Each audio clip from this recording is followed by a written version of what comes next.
the recording started, and then I'll pass it over to Elaine for the first portion of the webinar. Thanks, Linda. Thanks, everyone, for joining, and thanks especially to Convetit for inviting me to share my thoughts on innovation today. I hope this is a beneficial and thought-provoking discussion. And just so you know, my contact information will be available at the end if you wish to continue this discussion with me. So to kick off, and so you know where I'm coming from, I just want to share some context on where I gathered the observations and ideas on innovation that I'm going to share with you today. So in my career, I've worked with large companies as they've evolved to develop new revenue streams and new products, as well as with small startups whose very existence represented innovation. And I've done this both as a consultant and as an internal change agent. So just quick 4 examples. I worked at Merrill Lynch in the UK in the 1990s, and that was about helping them figure out how to pivot from a world of defined benefit retirement plans to defined contribution. That was a huge market change for a large established business to figure out how to take advantage of. About 15 years ago at American Express, I was part of a small group created specifically to develop new businesses, almost like an innovation lab. And it was staffed with highly strategic thinkers who were liberated from day-to-day P&Ls so that they could focus entirely on strategic change and growth. At Razorfish in the early 2000s, major brands like Chase and Starwood looked to my team to help them adapt to the digital age. So that was a completely different view on innovation. And most recently, I've helped startups to launch. So most notably and recently, there's an experiential chocolate business that I founded in Manhattan, and that was a whole study in blue sky innovation. So I share all of this not to boast of my resume, but just to ground this discussion in the specific range of experience, consulting, entrepreneurship, ad agency leadership, and small business ownership, from which I'm going to share the missteps that I've seen taken, as well as success stories and a few ideas on what large businesses can do to innovate more successfully. And I'm going to define successfully at the top here as attaining profitable, sustainable growth. So how do you do that? I want to start by answering where I believe the future of innovation is heading as a discipline for large companies looking to achieve small company nimbleness and growth. And I've found, actually, as a facilitator of Convetit think tanks, that they're uniquely suited to drawing out the opinions of subject matter experts. And in fact, as Linda mentioned, we're going to poll you live at 3 points in this webinar, so watch out for that. But it's especially good at the predictive opinions of experts. So in the spirit of that, I am going to make 3 predictions about where business innovation is heading.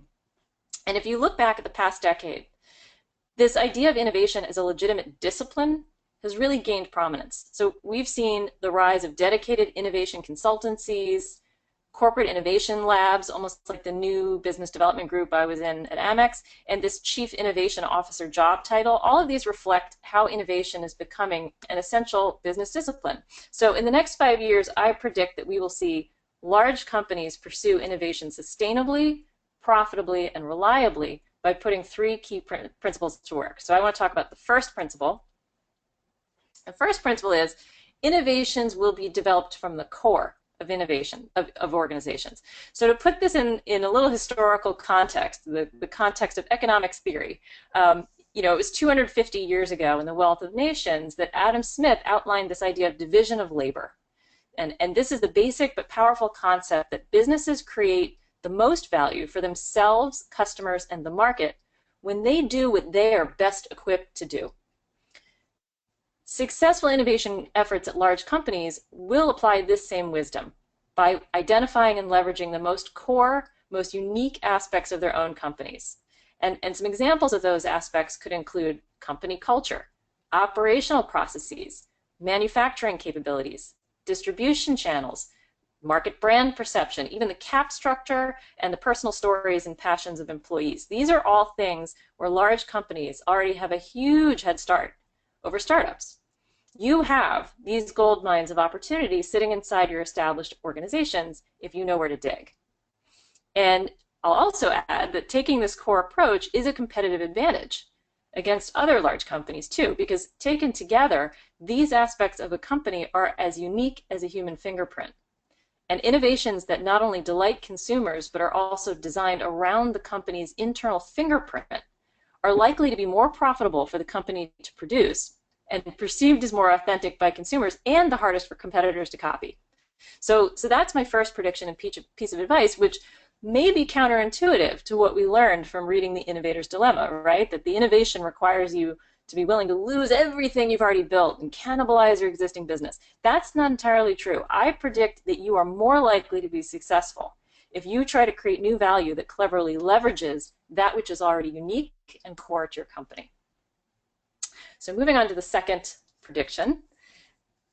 Secondly, innovation cannot be a single project. It has to be ongoing, and it will be constant. So in the past, at your organizations, you may have noticed that corporate focus on innovation can be episodic.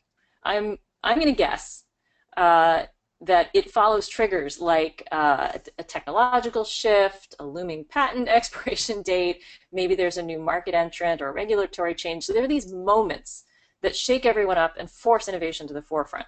But really, there are now continual pressures to innovate, such as there are more sources and faster pace of competition, there's globalization, and there's a thriving startup culture. All of this will turn innovation into a constant imperative and evolve it from a project-oriented effort where you scramble and put together a team into a permanent, ongoing corporate function, just like finance or HR. So if you think about what this means for large companies that want to innovate, you're going to need reliable systems, processes, resources, tools, research, talent, all of that to support essentially a never-ending innovation effort. This is kind of like the proverbial painters on the Golden Gate Bridge who famously paint the bridge from one end to the other and then start over at the beginning. That is how we need to start thinking about our approach to innovation. And thirdly and finally, as I started to imply in my previous point, innovation at large firms will be systematic.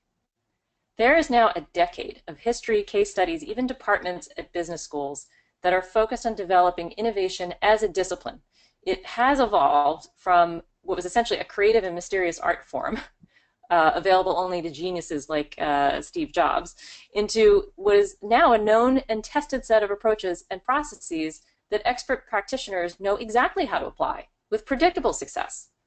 And armed with this set of tools and expertise, companies like yours can come to see innovation no longer as a risk, one that's actually perceived as more likely to fail than to succeed, but as a core and reliable function. And I want to leave you with an example of how to think about this. So just as CEOs and shareholders would never tolerate it if the finance department groped its way along without any standards, no infrastructure, metrics, and if they made mistakes 80% of the time, so will CEOs and shareholders demand a professional, well-structured, and measurable innovation function that produces more controllable results. So this is my success predictor. In the coming years, the best, most sustainably performing companies will embrace these emerging best practices in innovation. They will be core, they will be constant, and they will be systematized. And I just want to pause there because I think there's a poll, and I'm just curious to hear what you think. Which one of the 3 innovation best practices of the future would you expect to yield the most value for your organization? So you can just click one of those, and I look forward to seeing what everyone thinks. Okay, so while you're answering that, I'm going to move on. So that is that's my broad outline for how large companies can beat smaller ones at innovation. And if you think about it, smaller companies don't have access to this. They don't have a solid core to leverage yet. They can't engage in constant innovation because they're just establishing their operations, and they don't have the resources yet to systematize and invest in innovation approaches and processes. So you really have an advantage. On the other hand, where can large company innovation come off the rails? What are some mistakes that companies make? I've seen a lot of them. And so to paraphrase Tolstoy, all happy innovative companies are alike, I think, in the sense that they pursue core, constant, systematic innovation. But every unhappy company is unhappy in its own way. So I actually find the mistakes to be more instructive than the success stories, because you may not be able to capture the same magic that fundamentally made Apple into Apple, but you can for sure avoid the same mistakes that other companies made while you're capturing and using that which is core and unique and inimitable to your organization. So I want to share, here are 3 common missteps that I have seen in my companies and clients when they try to develop or new products or to innovate. One of them is short-term focus. I bet a lot of people on this call are familiar with that one. I would argue that this is the bane not just of innovation specifically, but of public companies in general, who have to make their numbers every year. So CEOs speak about the importance of innovation and long-term growth, and that's great. And then what happens to the individuals in your company whose job it is to deliver on that? They're given quarterly targets. They watch their colleagues who manage not to fail get promoted. They're evaluated at the year end for how much revenue their projects drove, and their bonuses are based on that review. So the motivation to pursue anything really big that might take more than a year or two to roll out is almost zero. And it really motivates employees to aim lower and simply to aim at not failure, which is a big problem. So what are some potential antidotes to this mistake? Well, one is that we can reset the metrics that we place on employees. We can give them more qualitative innovation-based metrics, such as measuring the degree to which they followed a defined innovation process. Or just apply the same multi-year view of success to the employees that we're really applying to the business as well.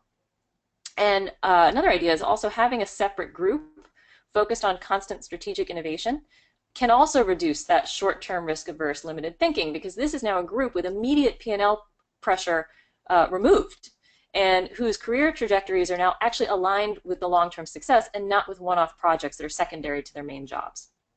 So that's just some advice. So that was number one, a short-term focus. Now, let's see, the second one I want to share. Oh, actually, I wanted to say one more thing about that, which is long-term focus does not mean that the process of any initiative should be drawn out or laborious.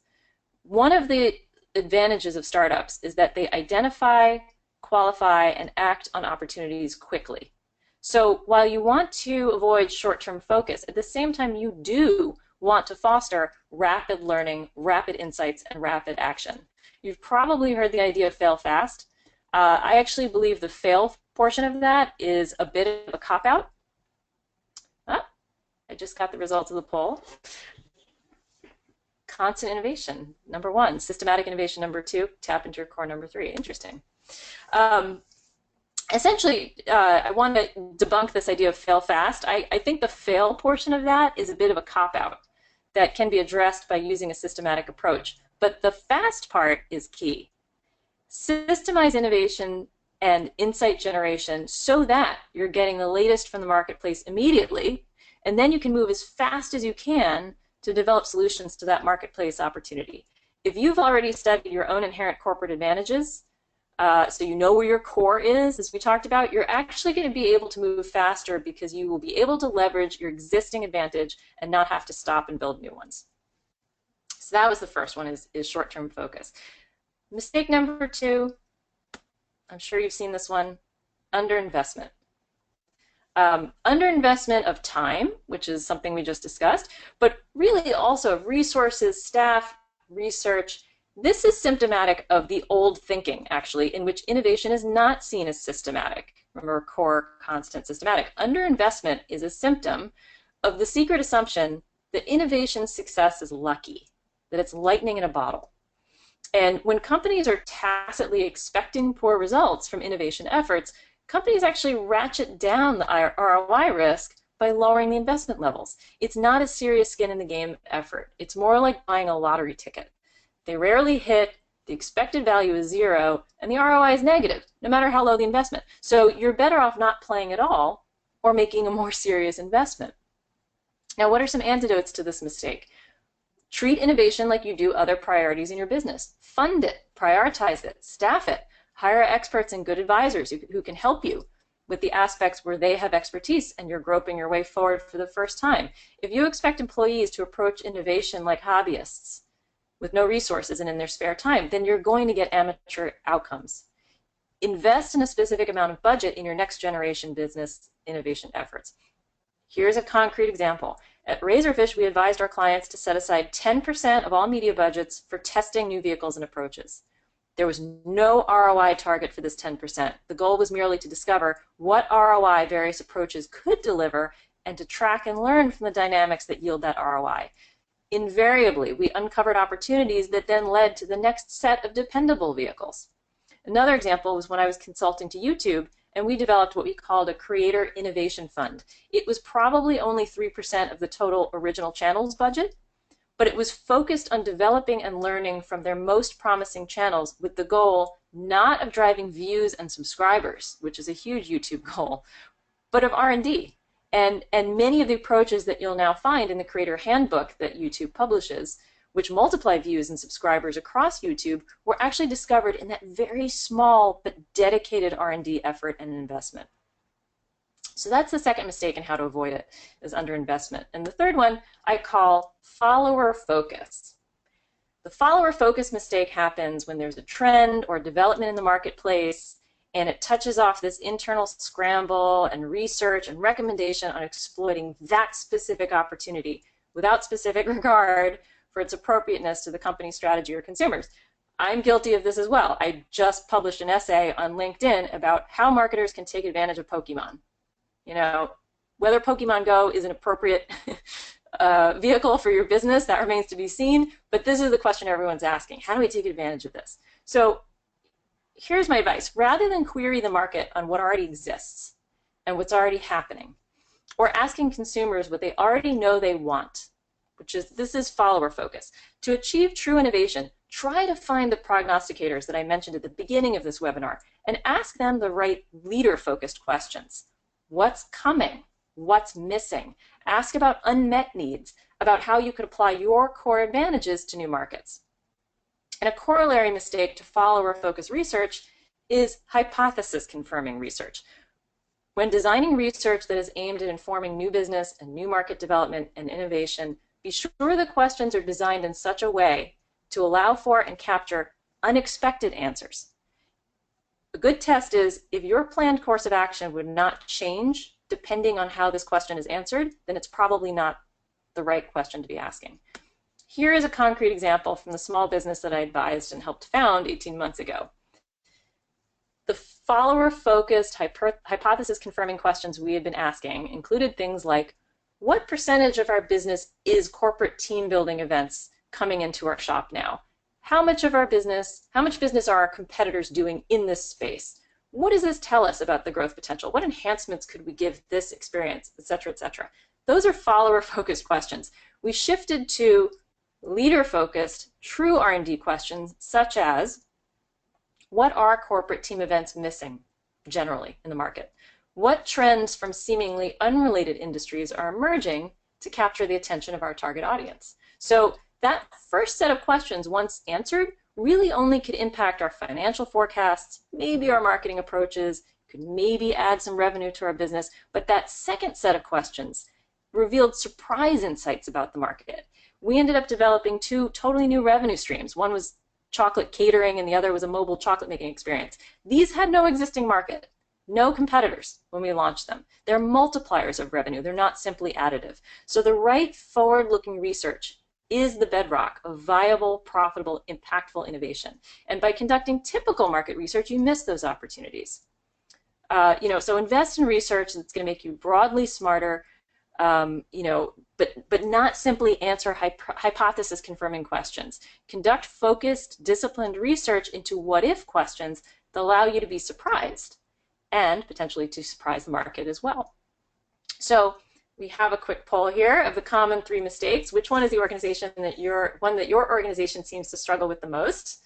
Very curious to see and learn from this answer. Do they suffer from short-term focus, underinvestment, or follower focus in how they research the market? So I'm looking forward to that. So I promised what I would cover. I promised I'd cover what makes innovation successful in large companies, and we discussed that it's core, constant, and systematic. I promised to share some of the common mistakes that large companies make, and those were short-term focus, underinvestment, and follower quality research, which you're answering a poll on now. But I also promised what small startups can teach larger innovators. And while I do believe that success lies in playing your own game uniquely, rather than trying to emulate the game of someone you're not, there actually are a few key ingredients that large companies can borrow from the startups. And they're these. The first one is skin in the game. Entrepreneurs do not get paid if they do not succeed. It's very hard to inspire the same level of intensity and commitment in someone with a secure salary and an employer 401k plan. Startup employees receive a much greater proportion of their compensation from equity. So consider rewarding internal innovators with equity grants, or access to attractive employer stock purchase plans, or perhaps even bonuses based upon the revenue that their projects generate. The second lesson from small startups is speed. You know, startups don't have a lot of forms. They don't have a hierarchical vetting process. They don't have a ponderous legal review or a marketing approval process. All of those processes in your company, they serve a very important purpose, of course, but that purpose is not speed to market. So larger companies can address this by not by setting short-term goals. We discussed earlier that can be limiting, but really by removing obstacles. As we discussed earlier, setting innovation investment levels can help you to do this, because as you remove the process protections from your intrapreneur's path, like getting budget, you've already protected your downside risk by placing a ceiling on the investment level. They can play with this budget, you know, they have it, they're secure in it, and no more. And it really helps them, you know, take that budget and run. And the third lesson from startups, what makes them successful at innovation, is proximity to the market. Many startups are born, we know these stories, when one founder realizes that there's nothing in the market to serve his or her personal desires. And they find the innovations because they themselves are the target audience. Now, of course, this backfires later when entrepreneurs confuse their own preferences with true customer insight, but initially it has the tremendous advantage of pointing the way towards solutions that outsiders would never think to create. As a larger company, you can imitate this effect, for instance, by encouraging your innovators to draw inspiration from their own lives. One example, there's an innovation consultancy that I work with that was helping a client to develop affordable, nutritious meals. So they required their project participants to try spending no more than $40 per person per week on their family's groceries. And this experience created deeply personal understanding of the challenges that their target audience faced, and solutions emerged that there was no amount of intellectualizing or external study that could have produced that. So the third lesson is help your innovators to get proximity to the market, or do some research with folks who actually have that proximity and that experience inherently. And here's our final quick poll. Which of the lessons from startups do you think is most critical to success? Do you need skin in the game? Do you need speed? Do you need proximity to the market? And I'm really interested to see your answers to that. So I'm going to wrap up here shortly and hand it back to Linda and then to Tom. But, you know, just to summarize, so there you have it. To be a successfully innovative company in the 21st century, get to your core, make it constant, make it systematic. To avoid the mistakes of some of your competitors, take a long-term view, invest deliberately and adequately, make sure your research is designed to uncover surprises. And to tap into the youthful energy of startups' approach to innovation, give your employees a stake in the outcomes, remove obstacles to speed, and push them or hire people close to the market that you're aiming to serve. And on that last point about tapping into people who are close to the market that you're aiming to serve, I just want to make one final bonus innovation recommendation, and that is for diversity as a competitive advantage. You need in-house perspectives from the same markets that you're hoping to serve. And you're more likely to come up with a wider range of ideas and many more testable opportunities if the people who are generating the ideas for you come from different perspectives. So I encourage you to invest in your portfolio of innovation talent in the same way that you manage your personal investment portfolio, and that is diversify for more stable returns. So that's just my parting thought, and we see an answer to our third quick poll here, which is people suffer from short-term focus. I can believe it, and then underinvestment, and then follower focused. So that's great. I'm really interested. Oh, and here's this one. Which critical lessons do we think are most important from startups? Proximity to the market. Yeah, I can probably see that one. And speed. Those kind of have a tie there. So that's those are the areas to work on. So those are my basically my prepared comments. As I said, I'd be happy to take questions either in this environment if we have time, or later. But let me turn it back to our our webinar hosts and Thanks, see if Elaine. they, yep, go ahead. Yeah, thank you. Really appreciate your comments. And as people have questions, go ahead and fill them into the question chat box. We have a couple coming in through already. But real quickly, before we get to those, I want to introduce our next speaker, who will take a few minutes to talk about innovation in startups and what companies can learn from that. So Tom O'Malley is CEO and founder of Convetit. He's worked for Avaya and Oracle, and he has small startup expertise. He has firsthand experience on how large companies can be innovative and what they can learn from startups. He also studied at University of Chicago, got his MBA there. And with that, I'm going to turn it over to Tom for a few minutes, and then we will go through the Q&A. Great, thank you, Linda.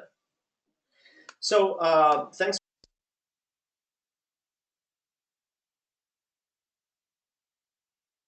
Hi, can you guys hear me okay? Excellent. Thanks for the opportunity to come and talk to you today. I'll just add a little bit of color there. So I've lived in Asia Pacific for about 11 years. There watching the whole globalization trend occur firsthand. It was there that I started realizing that the next frontier, after the world is at the China price, innovation will be the next frontier. And so I started preparing myself in my career. I moved out of operating a P&L into a strategy role where I was helping companies innovate. What I'd say I was witnessing working at Oracle and leading strategy teams there is people were trying to buy their innovation.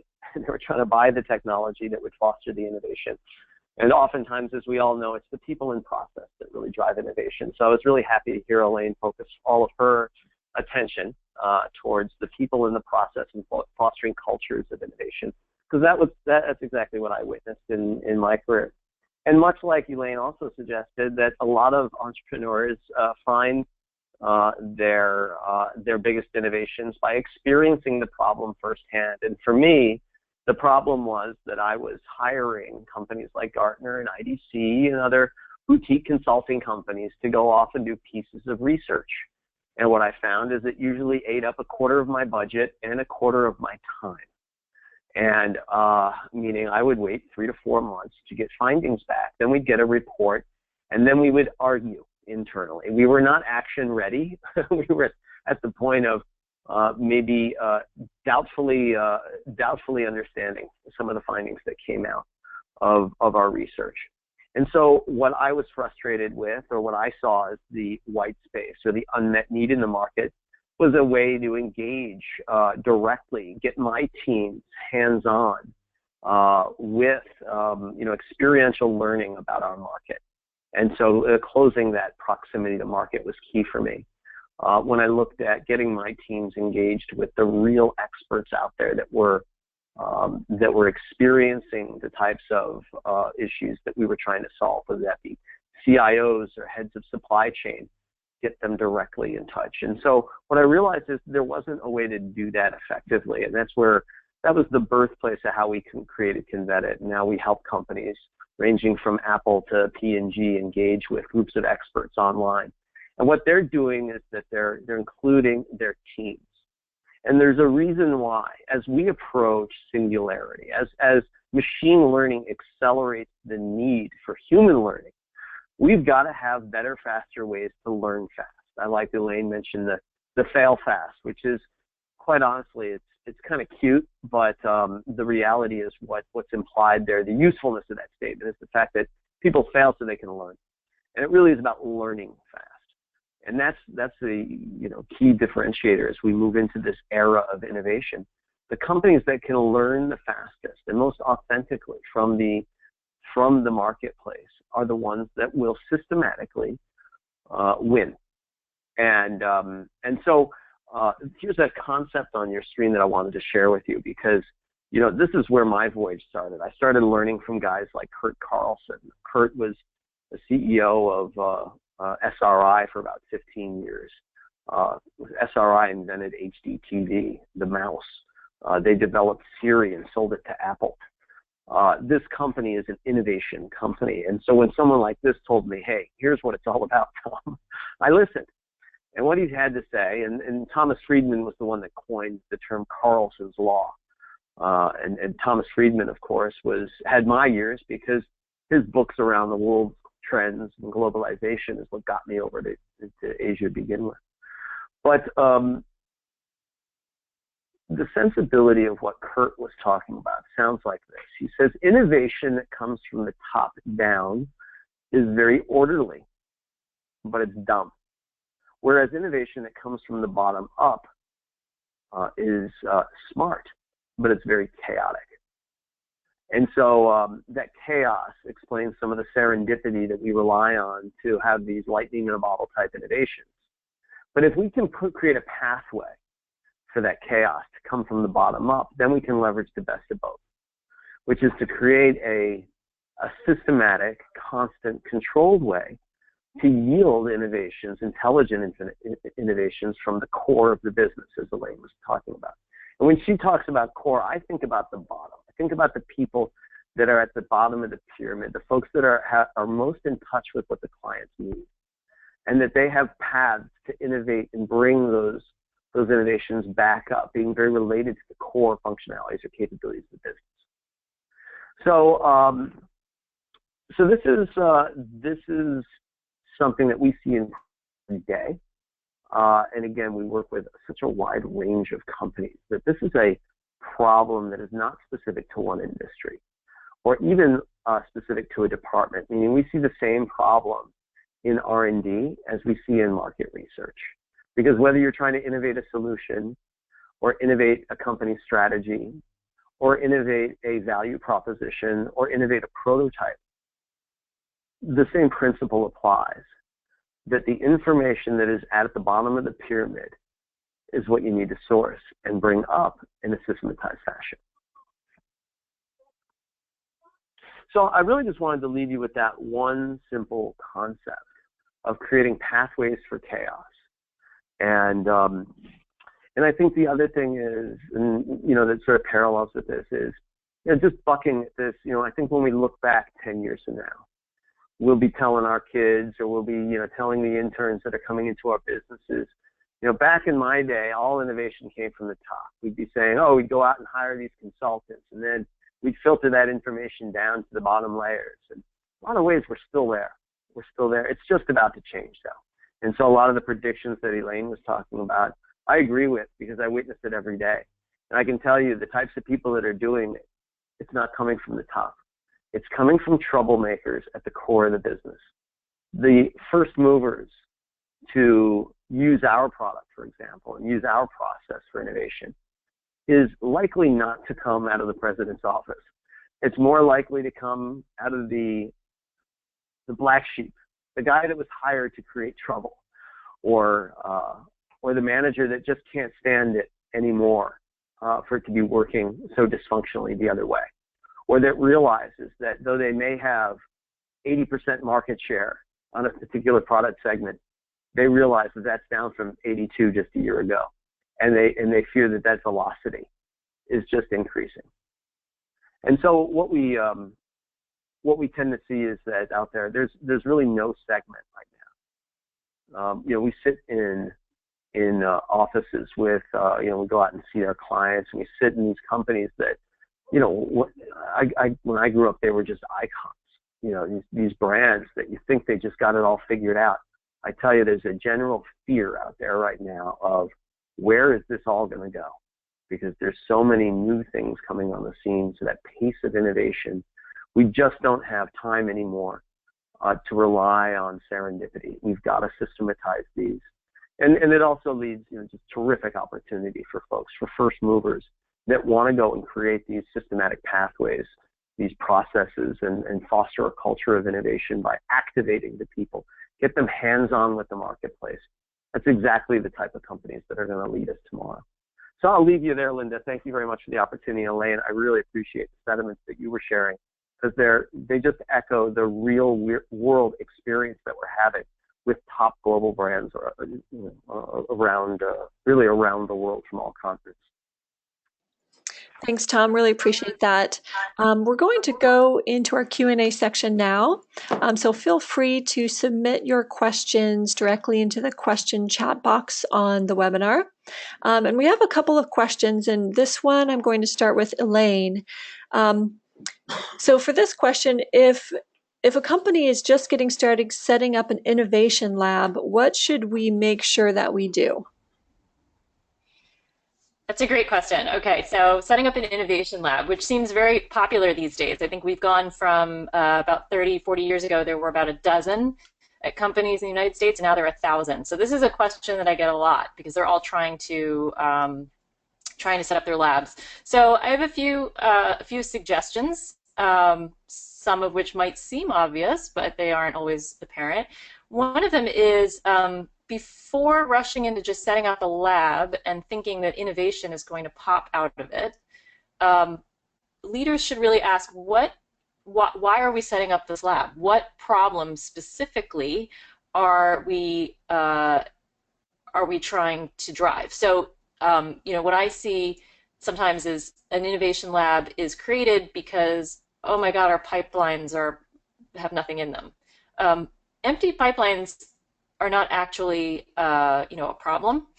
They're actually a symptom of a problem, and it's usually that there's something core to the business that hasn't been addressed, like what is the strategy, or is there some sort of organizational or structural issue. So I would say when setting up a lab, an innovation lab, be clear what the problem is that you're trying to solve, and it needs to be more specific than just, we're trying to be innovative and maybe genius will come out of it. Another thing that can crop up to keep in mind is you need to give the lab a specific task versus what the other functions in the company already are. So there are teams that have innovation as part of what they do, and it can get very confusing if you start to have, well, do we only innovate in the lab? Is not innovation part of my job? And you also don't want the lab just duplicating things that are already going on in other parts of the organization. So when you set up an innovation lab, it should have a very specific role in the company, just like an individual you hire would have a very specific role and sort of job responsibilities. And I think also another thing to keep in mind, maybe I'll keep it at 3, rule of 3. Another one to keep in mind is innovation should be focused at growth. So you need to make a very clear connection between what is the company's growth strategy and how the lab is going to get you there. So one of the businesses that I work with, one of the innovation companies that I work with that does set up innovation labs as part of its offering, they call it, they say that labs sometimes default to the kind of place where they develop fascinating little things that happen that our real business can't do. And that's what happens when the growth strategy of the company is not connected to how the lab was conceived and designed how to get there. So don't aim at what's interesting. Don't just set your lab free and say, oh, just go find interesting things. I think you need a very clear connection to the growth strategy with your lab. So those are three things that come up. Other things to keep in mind are, the lab needs a sponsor. It needs someone who sort of owns the outputs and decides who is going to take these things to market. That can be the CEO, it can be the CMO, you might have the Chief Innovation Officer, you might have a Chief Growth Officer, but I think it needs to be a person, and that will help direct and guide the lab's output and the lab's success. And then, I'll just add one more thing, is just, I think every innovation lab needs measurable goals and deliverables. So we talked about that in my comments, that you give employees who are in innovation-oriented metrics. Well, the lab itself needs some metrics there, so they know what they're shooting for. So I'm gonna stop there. That's how I'd answer that question. Thanks, Elaine. Appreciate that. So this question probably is a good one for Tom. What is your advice for a big company leader going to an early stage startup? So in other words, to be able to add value from the previous experience, but help the organization move nimbly and with what are likely minimal process and structure.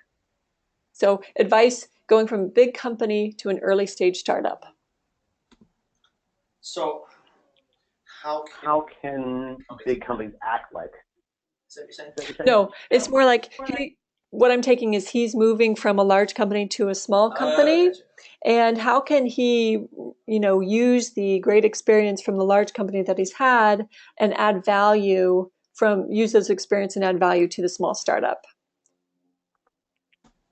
Okay. It's kind of similar to what we see a lot of corporate doing, right? So you get a lot of corporate, really big companies that want to open up innovation labs out here.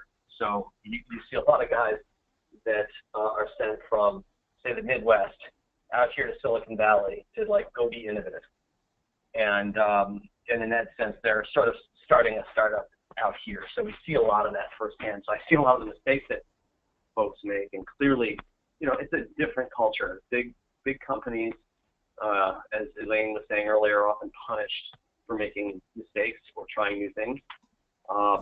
So I think a lot of my experience anyway, in going from 20 years of Fortune 500 into startup, is that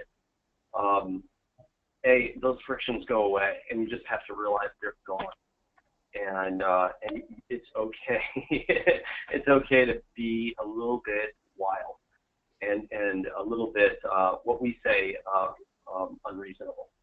And because in corporate you're taught to be reasonable, and people will always say at the end of every meeting, "These are the next steps." Yep, that sounds reasonable. In startup, reasonable is just not enough. In fact, I encourage anyone making that transition to start defining every next step as, is it unreasonable enough? We've got a mantra in our startup, and realize the startup has grown from just 4 people 8 months ago to now 25 today.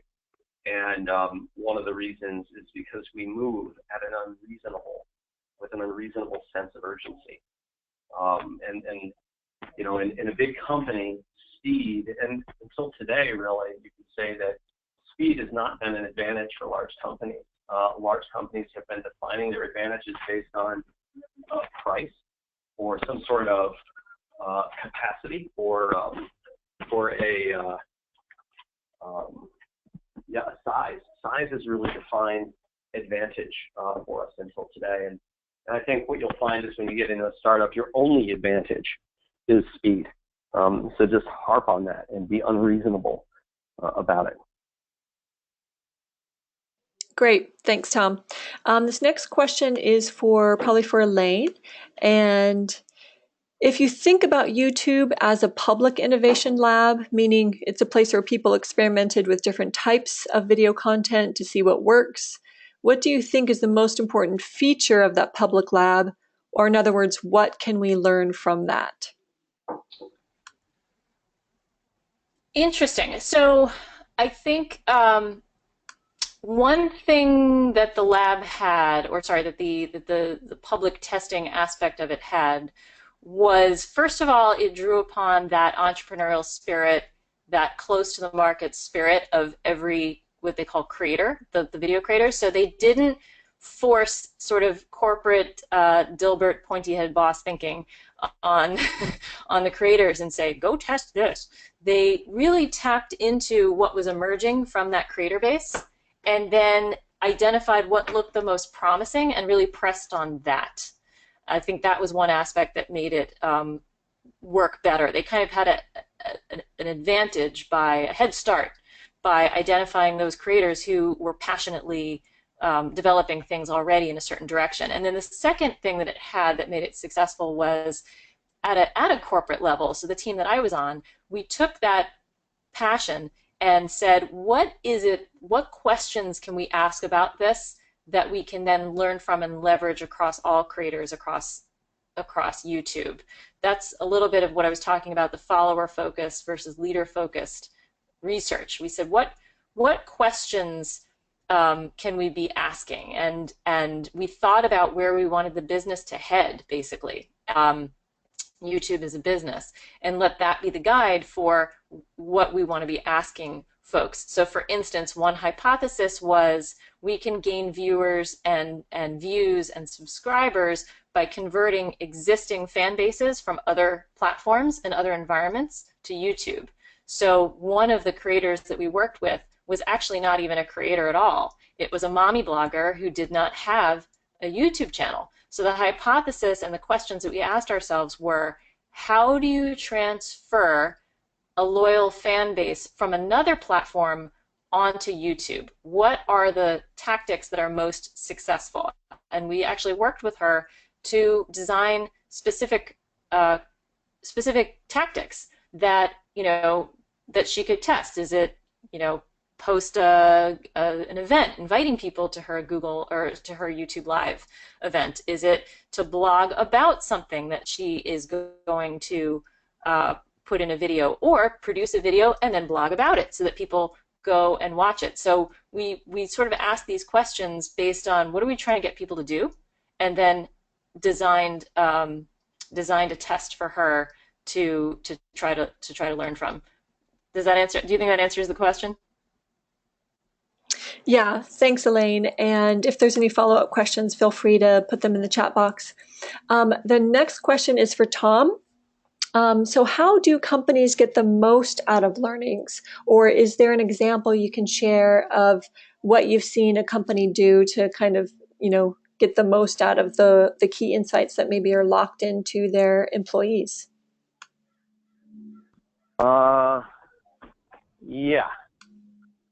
Yeah, actually, it's pretty interesting. Right. So the idea is people think of research as like an answer or an information, a piece of information, like the missing algorithm. But really, it's just a constant learning about your market, and it's actually a constant learning of the future of your market. You're studying the future of your market, and you're then going to bring that back to take action on. And so I think what folks, the connection, the people that really get where innovation is going, and particularly the system of innovation, they're making a connection. They're seeing that the learnings that we take in should be the basis of the content that we push out. Meaning, imagine coming together with 20 experts, right? Say you're in the adult nutrition, personalized nutrition space. You bring in 20 experts that think deeply about this in that very specific geography that you're trying to go to market into. And you're looking to identify an unmet need there. And so you're having this dialogue, you're learning, you're getting these insights, you're distilling them down into recommendations. You end up with an asset there, meaning you end up with some knowledge. You may even end up with, depending on how you do it, if it was on our platform, you'd end up with 200 pages of transcript that you now own. And the point is that however you take in your learnings, treat it like an asset, and then use that asset. Walk over to your head of marketing and say, hey, I have this asset that I think you guys should repurpose. And so if you think about a company in a race, and if you think about the race is now getting faster and faster, think about research as your inhale, and think about marketing as your exhale. And I know researchers and marketers are not normally of the same ilk, but I think if you can make that connection internally, use research as your inhale, use marketing as your exhale, not only will you learn about your marketplace faster, but then you'll attract the market that you're trying to acquire, which was the whole purpose of the innovation to begin with.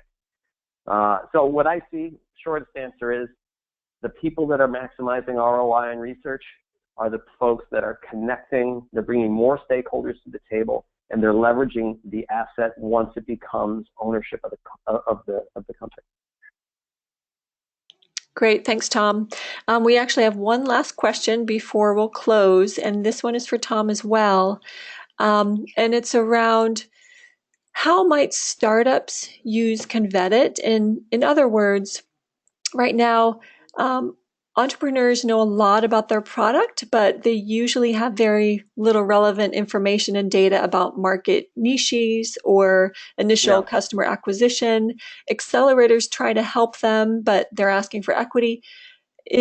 Could Convetit play a role with helping startups get insight that maybe accelerators are trying to help them with now? Yeah, I mean, when you look at our client base, they're all startups within these large customers, large companies, right? And the reason why we focus on that marketplace is, of course, in Procter & Gamble, for example, there's hundreds of little startups, essentially. They're called product managers, and they're all trying to innovate. So we treat every sort of client as a startup.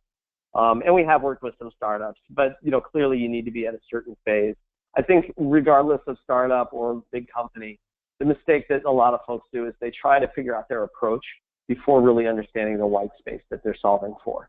And so, and what I see in the Valley here, of course, among even peers of mine that are doing startups, they spend a lot of time failing fast because they keep investing in their approach and then changing their approach. And it's almost like trying to learn through prototyping rather than going out and spending time with their target market and understanding the unmet need first. They would save a lot of cycles in innovation, meaning coding or product development, if they would just invest more upfront in time in getting into the heads and minds of the problem that they're actually solving for. Point is, whether you're trying to identify a white space in a marketplace by bringing together a group of your target market, or you're at that prototyping phase and now you want to do, rapid iteration with a, call it an advisory board on demand or what have you.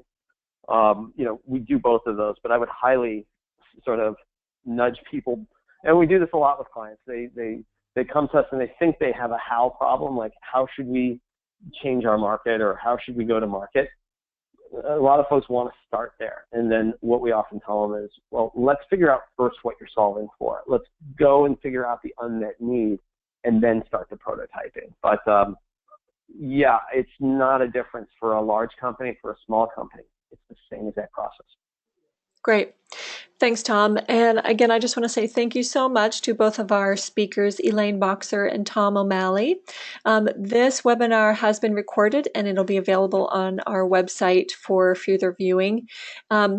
If you did want to learn more about Convetit or request a demo, feel free to go to our homepage, convetit.com, or reach out to me, linda@convetit.com, with any follow-up questions or if you want to connect with anybody here. So thanks again, everyone, and I hope you have a great day.